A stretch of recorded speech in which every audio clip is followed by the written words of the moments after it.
lagi di live CV Sinar Jaya hari ini. Kebetulan kita kedatangan tamu istimewa, salah satu pengusaha minuman boba dengan merek yang sudah terkenal, M titik-titik ya. Di sini ada Ibu Caroline dan Bapak Konardi yang di sebelah sana.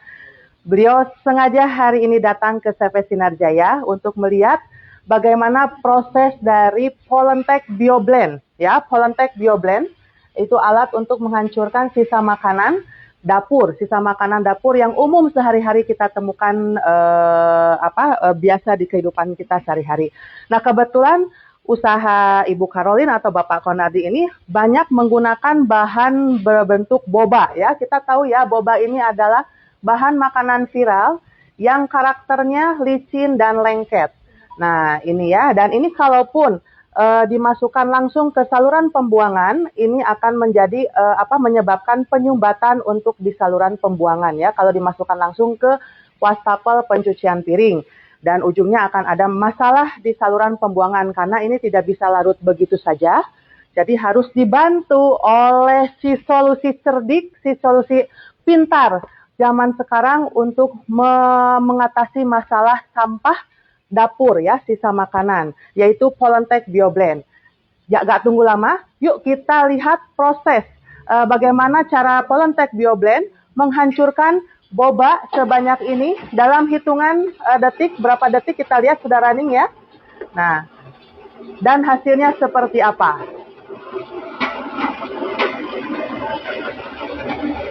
Nah, ini bisa dilihat di dalam hitungan detik, boba yang dimasukkan ke dalam wastafel yang di bawahnya sudah dipasang BioBlend, itu hasilnya langsung hancur. Padahal itu lengket karena boba itu terbuat dari tepung kanji ya. Ini langsung hancur seperti ini. Dan intinya saluran air harus deras ya, supaya mendorong dari sisa boba ataupun makanan yang akan dihancurkan. Nah, Pak Konardi, Ibu Caroline, ini hasilnya boba yang tadi. Mungkin, nah, ini bobanya nanti kita bisa lihat. Ya. Berapa detik? Di pause? Di pause kurang dari 1 menit. 1 cangkir boba dan 1,5 toples bahan boba yang belum jadi itu hancur seperti ini. Ditirisin ini. Ini karena mungkin tepung kanji ya, jadi si itunya belum larut. Nah, ya. Jadi bubur. Ada sarung tangan lagi nggak sih? Coba. Nih, angkat. Ini hasilnya seperti bubur. Jadi tidak dalam bentuk bulat ibu, jadi larut nanti ke saluran pembuangan air dan larut ke mungkin kalau di bawahnya got atau sungai itu langsung larut ke saluran air. Tidak berbentuk bulat dan tidak akan menyumbat ke saluran. Karena ini untuk saringan saja ya. Nah, ini kenapa disaring khusus? Karena ada juga yang memiliki BioBlend ini, sisa-sisa untuk makanan itu akan dijadikan kompos. Gitu. Ini saya pegang ya. Lembutnya. Udah. Tinggal ini saja, biji-biji yang kecil ini. Tapi ini sebetulnya kalau saluran airnya kan besar ya Bu ya. Jadi kan ini langsung hilang di saluran pembuangan. Yang menjadi masalah yang mampet itu kan biasanya di zinc itu ya, di bawah zinc itu kan ada beberapa pipa atau apa. Nah, itu yang biasa si boba yang bentuk bulat itu yang menghalangi aliran air, jadi dia air. Nah, ini untuk boba sendiri kurang dari 1 detik, 1 gelas boba full yang sudah jadi dan bobanya juga kemarin ya. Itu berarti si kanjinya sangat kental. Ini bisa kayak bubur seperti ini. Nah, yuk kita tunjukin kalau sisa makanan yang lain. Ah, siapa tahu karyawannya habis makan ikan, makan sisa sayuran, makan sisa buah-buahan. Mau apa dulu? Tulang dulu? Semua aja masih. Oke, ini ada langsung di blend. Oke.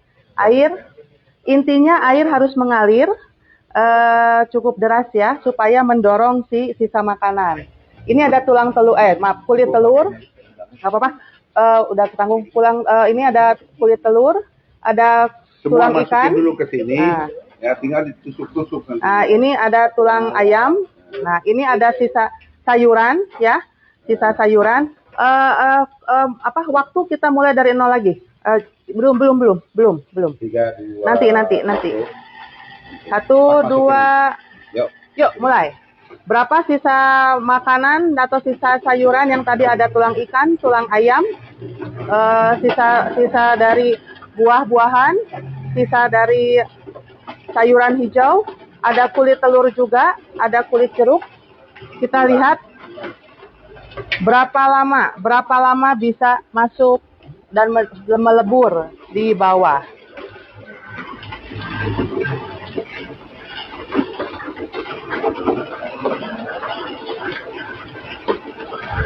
Nah, ini tadi ada kulit dari buah naga.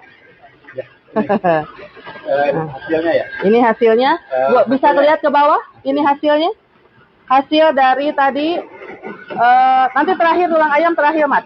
Biar tahu hancurnya seperti apa. Yo, itu aja. Kulit pisang, sayuran, kulit buah. Tadi berarti cangkang telur udah hancur ya? Oke. Sisa kopi, sisa teh, bisa. Jadi kan kafe kadang suka ada sisa teh ya, sisa kopi bisa. Nah, semangka.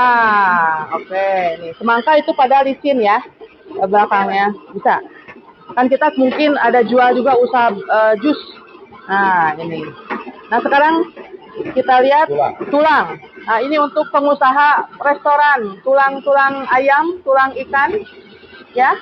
Kita masukkan. Tulang ayam, tulang ikan kita masukkan. Jangan malang, ya.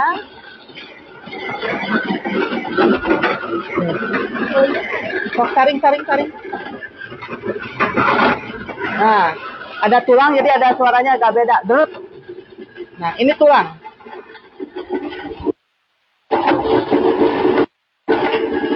Nah, ini tulang.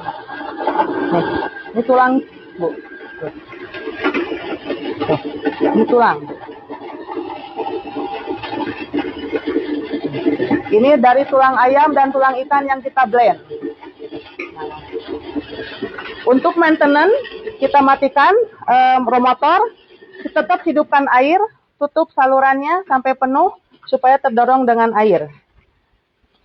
Nah, perawatan seperti ini dan tentunya yang dihindarkan seperti plastik, tisu, besi, paku, karton, kaca itu tidak boleh masuk karena nanti akan pengaruh kepada pisau penggiling. Bisa lihat bersih ya, berarti di dalamnya sudah tidak ada lagi sampah. Tuh, bersih, airnya bersih. Sudah langsung ngeblend semua tadi, satu tampan itu sayuran dan kulit buah dan satu tupperware tulang-tulangan itu bersih, di dalamnya sudah tidak ada lagi sisa dari sampah. Oh iya, dan ini pengoperasiannya saklarnya wireless. Karena kita menghindarkan tangan basah, jangan sampai buka tutup bersentuhan langsung dengan listrik. Jadi nanti ini tinggal ditekan, coba ya, awas ya, tekan, nyala, tekan lagi, mati. Nanti ini bisa dipasang di mana aja, di pinggir tembok atau apa. Jadi tidak usah cabut pasang kabel listrik, karena kan kita tangannya basah menghindari sentuhan dengan listrik. Begitu? Gimana, Bu? Puas? Mantap ya. Ini solusi cerdas zaman sekarang. Malahan Pak Hasan punya ide nih tadi. Pak Hasan, kasih tahu idenya tadi. Nyambung. Nah, saya pagi ini barusan meeting membuatkan satu, mungkin ini bisa didengar oleh pemerintahan atau mungkin maupun apartemen atau mungkin yang lain-lainnya. Ini bioblend ini, saya punya ide ini, satu RT pasang satu bioblend. Karena RT itu kan kurang lebih 30 sampai 50 kakak ya. Nah, di satu tempat atau mungkin di pos satpam atau mungkin di pos security atau pos apa ya namanya? Pos jaga, pos ronda apa? Ya, karena itu bisa digunakan untuk memasang satu bioblend, warga dibawa ke sana, terus nanti di kilo. Satu warga, satu kresek kurang lebih 1 kilo lah.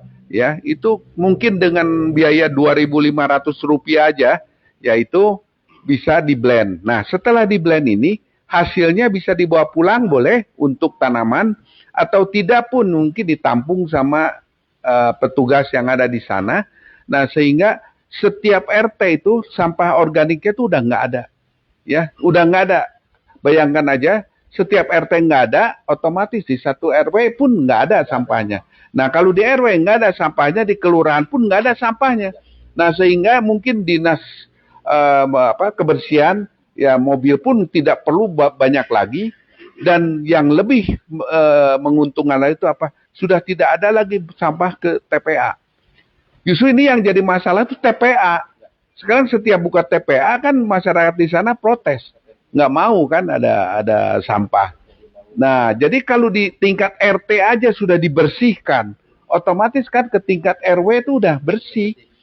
Apa berarti terus ke atasnya buat jadi bersih. Beban untuk Kota Madia pun jadi kecil.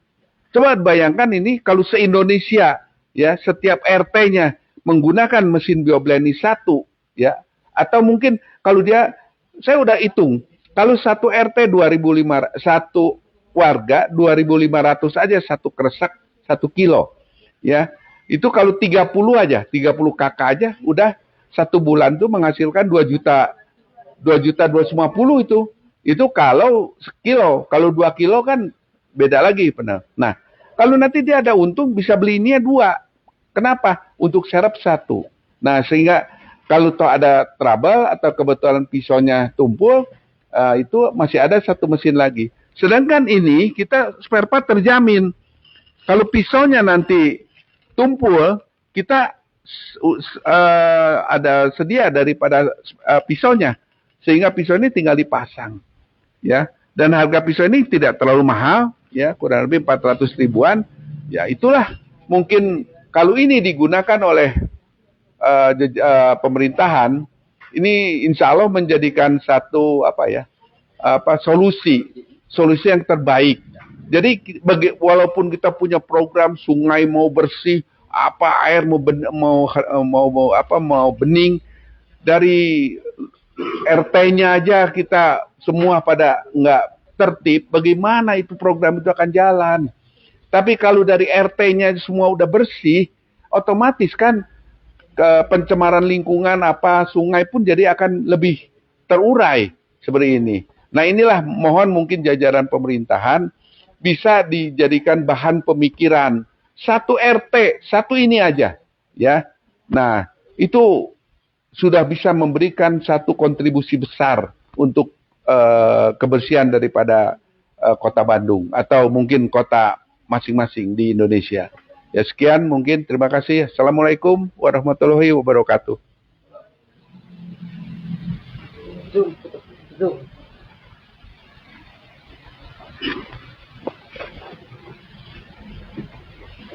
Ini kalau disaring cuman segini.